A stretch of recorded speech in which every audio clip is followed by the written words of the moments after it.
HD. That's what their brain says. Very well said. But remember, we are dealing with women in real life. That's what their brain says. What does their heart say? The funniest thing about everything you say is that that's what's supposed to happen. That's what your mom will tell you. That's what your dad will tell you you should want. And that's what they will go out seeking and saying they want from a man. But their heart says something different. And I think what we're forgetting is that women tend to make the mistake. So everything that we say women don't want, like mistaken, you were saying, well, women don't want that. Women don't want a ran through man. They don't want all this. As soon as they get uh, in this dude's vicinity, something about the way he looks, the way he smells. Y'all know the one thing all women tell themselves when they make this mistake. That's why they're all over YouTube complaining. Well, maybe he'll change for me. That's the mistake they make, bro. True. They know better that this dude has no value, no character. He's done the same thing. He maybe have a baby mama over here. I heard the story about how he did her wrong, but maybe he'll change for me because he's cute Well, and I like well, that's the argument that I was making is that what she's attracted to is it. Mhm. different than the logic of the situation because women are smart enough to find and see certain habits and they can tell a problem a mile away.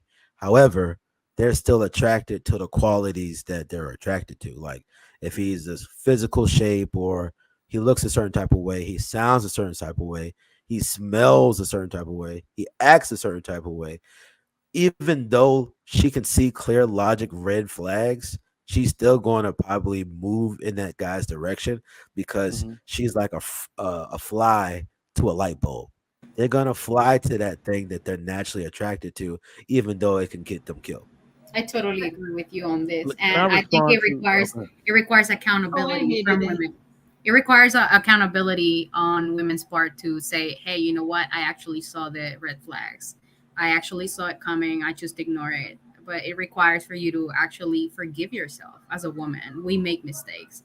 I've done it before. I saw potential where I thought it was potential, but there wasn't anything. And I will never forget my father told me one time, "You are not a rehab center. You are not rehab center, and you are not you know any type of center where people can go and just heal. You're not that." And he was right. I cannot say my father didn't give me the advices, because a lot of people, not just your father, your mother, your uncles, your aunties, your friends give you advices, but you just choose not to listen to that. And it requires responsibility. We need to stop blaming other people. "Oh, I didn't have my father, I didn't have my mother." No, you're a grown ass person, and you know the decisions that you're making, you know where you're going. So I think it's just about accountability. So let me ask you a question. If we look at the stats, right? So what's the percentage of black men that have married? It's pretty low, right? So is Right this now, What's the period? solution for that? So is it safe to say that the other so if it's 49%, 50% of men who are not married, is it safe to say the other 50% ain't shit? no, it's not safe to say that. Because I think a lot. I mean, just to be real, there's a large amount of people. Even most of divorces are attributed to people just not knowing what to do within the institution of marriage. How can we blame people who had no example for not wanting to get But then married? see, she just said we gotta stop blaming and y'all agree with that. What She do you mean? just see I be saying your name. Saya. Sayada See? just said we gotta stop saying, oh, that no, our parents weren't there, all these kind of things. We gotta stop blaming other people. We're grown ass people at this point, No, right? I think those are two different things. What I actually mean is the mindset. Like what I cannot expect. Think about it this way. Marriage was not scary for me at all.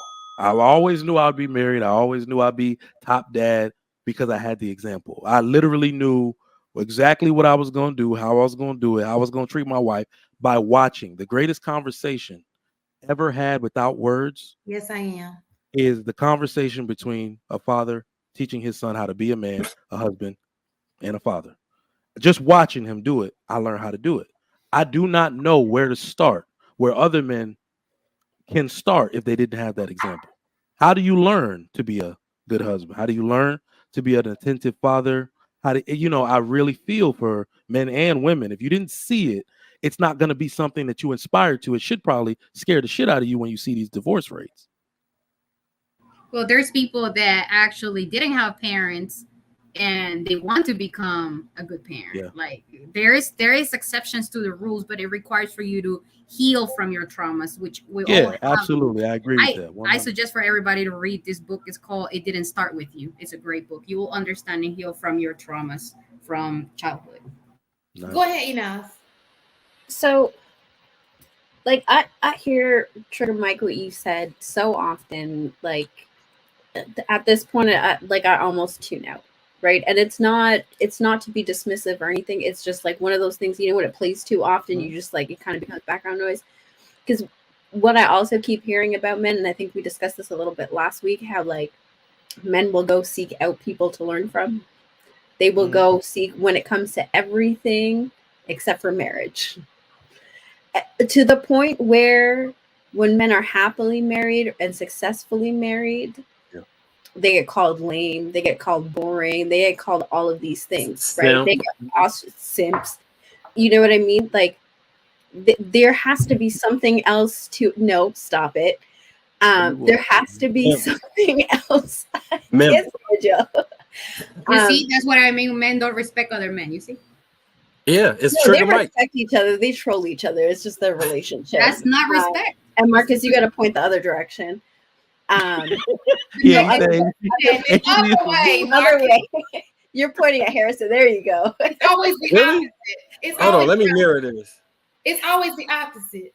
So, like, I guess those two questions come up for me, right? Is why is marriage the exception?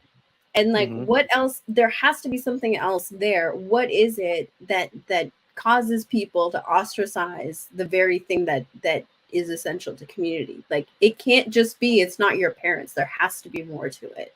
Well, it's like an engine in a car. You have most of the parts there, and I do agree with you. Men will seek out.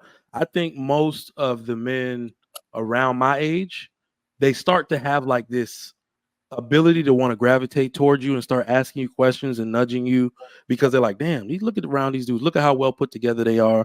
They're married. They actually like their wives. And I love their wife. They like their wives. They seem to make this. Oh, my son. Sorry. They seem to make this thing look good. Maybe it's not so bad. But the other part I think men are dealing with is somebody pissed in the dating pool for men and women. Right. So we're also dealing with a gender war in which women are coming out saying things that should scare the shit out of men. You niggas ain't leaders. Y'all wouldn't lead yourself out of a paper bag. Y'all toxic. I want to be on the white man's team. Like, you got to understand, if I had all parts to make this engine run, I'd buy the car. But right now, they don't have faith that it's going to run well if they buy it. All right, now I'm about to play devil's advocate for the women that's saying that because I just of course you're a simp. Go ahead. Look, simping ain't easy. Yeah, but it sure is fun. I'd rather be a simp than a mimp because men and I'd rather be a mimp than a simp. Pleasure is hella gay. But and let I'd me rather just say, be a mimp than a. You rather be interested in men's pleasure than women's pleasure? You know what I like about you, Marcus? You know what I like about you, Marcus? I'm my brother's keeper. Marcus does not care about people coming for him because he know he the man. You understand? He don't got a pander. He knows he is so confident in himself. He can give a good damn. Okay. He's agreeing with you, which means you're actually a simp. Yep. He's agreeing with you.